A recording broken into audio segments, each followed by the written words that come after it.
है ना शत्रु मानता है, वो सभी से प्रेम करता है, ना वो मान के चक्कर में, क्योंकि आप और हम क्या करते हैं कि जो हमें सम्मान देता है उससे तो हम बहुत प्रेम करते हैं, आप और हम उससे बहुत सम्मान देते हैं, पर अगर कोई हमारा अपमान कर जाता है तो फिर हमें बड़ी ठेस लगती है। तो भगवान ने कहा ये जो संगति है, ये जो मन, आपकी जो बुद्धि है जो इस तरीके का विचार करती है कि ये मेरा अपना है, ये मेरा पराया है, भगवान ने यहाँ पर संगति जो कहा कि दुष्ट संगति, जो गलत संगति, कुसंगति, उससे दूर रहना है, तो वो संगति भगवान ने ये नहीं कहा कि कोई बाहर का व्यक्ति आपको देगा। भगवान यहाँ पर मन की संगति की बात कर रहे हैं कि आपका मन कैसा है, मन आपका इन चीज़ों के परे हो जाए, इस जो दूसरी संगति है इससे दूर हो जाए। तो भगवान ने कहा कि जो मेरा भक्त होता है वो मान अपमान में सम रहता है, वो यहाँ पर यश अपयश को नहीं सोचता कि कोई मुझे सम्मान दे रहा है कि अपमान दे रहा है। क्योंकि आप और हम देखते हैं कि संसार में क्या होता है, संसार में तो ऐसा ही हाल है, आज जो आपको सम्मान दे रहा है कल वो आपको अपमान भी करेगा। आज जो आपका बहुत मित्र हो गया है,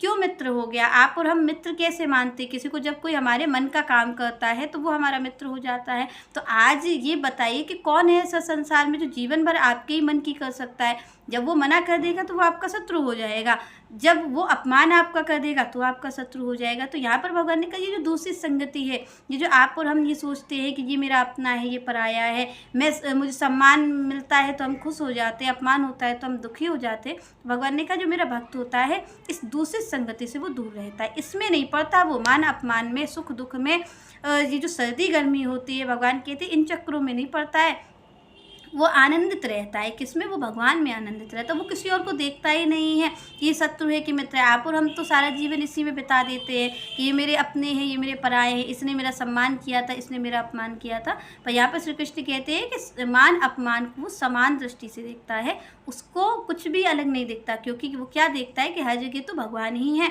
अगर सम्मान दे रहे हैं तो वो भी भगवान की कृपा से मिल रहा है, तो ये जो आज मुझे अपमान मिल रहा है ये भी भगवान की कृपा है। क्योंकि देखिए संसार में तो दोनों चीज़ आपको मिलेगी, कभी सर्दी के दिन आ जाएंगे तो कभी गर्मी के आ जाएंगे, कभी ये संसार आपको बहुत प्रेम और सम्मान देने लगेगा तो कभी आपको ये गाली भी देगा। तो यहाँ पर तो दोनों चीज़ है, दिन रात है, तो वैसे ही सम्मान भी और अपमान भी है, वैसे ही दुख सुख भी है। तो भगवान ने कहा कि समान दृष्टि से वो देखता है। आप और हमारे जीवन में जब रात आ जाती तो हम विचलित नहीं होते, क्योंकि हमें पता है ये तो आएगी ही आएगी, और जब दिन हो जाता है तो बहुत आनंद की भी बात नहीं है। तो भगवान ने कहा ये समान दृष्टि से मेरा भक्त देखता है, तो इस दूसरी संगति से वो दूर रहता है। आगे श्री कृष्ण कहते हैं तुल्या निंदा स्तुति मौनी संतुष्टो ये केनचित अनिकेता स्थिरमति भक्तिमान में प्रियो नरा। और आगे भगवान ने कहा तुल्या स्तुति, तो भगवान यहाँ पर कहते हैं कि वो एक ही समान मानता है, चाहे उसकी स्तुति हो और चाहे निंदा हो। भगवान ने कहा चाहे कोई उसको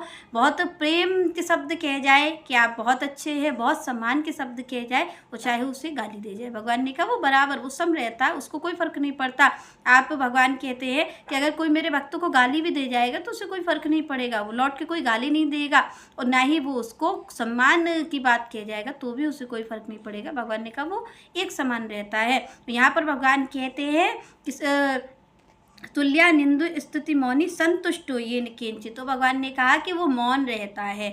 यहाँ पर भगवान ने कहा कि जो मेरा भक्त होता है वो मौन रहता है। मौन मतलब यहाँ पर श्री कृष्ण कह रहे हैं कि मौन का मतलब आपको और हमें ये नहीं समझना चाहिए कि वो कुछ नहीं बोलता है, पर भगवान कहते हैं कि वो क्या बोलता है। मौन रहने का मतलब यहाँ पर भगवान कह रहे हैं कि वो मौन रहता है। किस तरीके से रहता है कि वो भगवान के सिवा और कोई बात करेगा ही नहीं। भगवान कहते हैं जो मेरा भक्त होता है वो दुनिया की चर्चा नहीं करता, वो ये नहीं कहता संसार में क्या हो गया, वो ये कहता है कि श्री कृष्ण की लीला का ही चिंतन करता है, श्री कृष्ण की ही बात करता है। भगवान ने कहा वो जब भी बोलेगा वो अनर्गल बात नहीं बोलेगा, कुछ भी चर्चा नहीं करेगा। भगवान कहते वो मेरी ही चर्चा करता है, वो जब भी बोलेगा तो मेरे बारे में ही बोलेगा, मेरी ही बात कहेगा। तो आगे भगवान कहते संतुष्टा, संतुष्टा भगवान कहते हैं कि वो संतुष्ट रहता है, वो किसी भी चीज़ के पीछे नहीं भागता। वो ये नहीं कहता मुझे धन संपत्ति प्राप्त करनी है, वो ये नहीं कहता कि मुझे घर परिवार मान प्रतिष्ठा प्राप्त करना है। वो ये क्या कहता है, भगवान कहते मेरा भक्त कहता है उसे केवल और केवल मेरी प्राप्ति करनी है, वो मुझे प्राप्त करना चाहता है। तो श्री कृष्ण कहते हैं वो इन चीज़ों में नहीं पड़ता, कभी वो इन चीज़ों को नहीं सोचता है कि मुझे इस चीज़ की प्राप्ति हो जाए। भगवान कहते जो भी उसको भाग्य से प्राप्त हुआ होता है वो उसमें संतुष्ट रहता है, वो आनंदित रहता है। आगे श्री कृष्ण कहते हैं अनिकेता स्थिरमति भक्तिमान में प्रियो नरा। और भगवान ने कहा कि मान लीजिए कि भक्तों को किसी दिन बहुत अच्छा भोजन मिल जाता है, बहुत स्वादिष्ट भोजन मिल जाता है और किसी दिन उसको कोई भोजन नहीं मिल पाता है। तो भगवान कहते हैं वो आपकी और हमारी तरह की ये नहीं कहता कि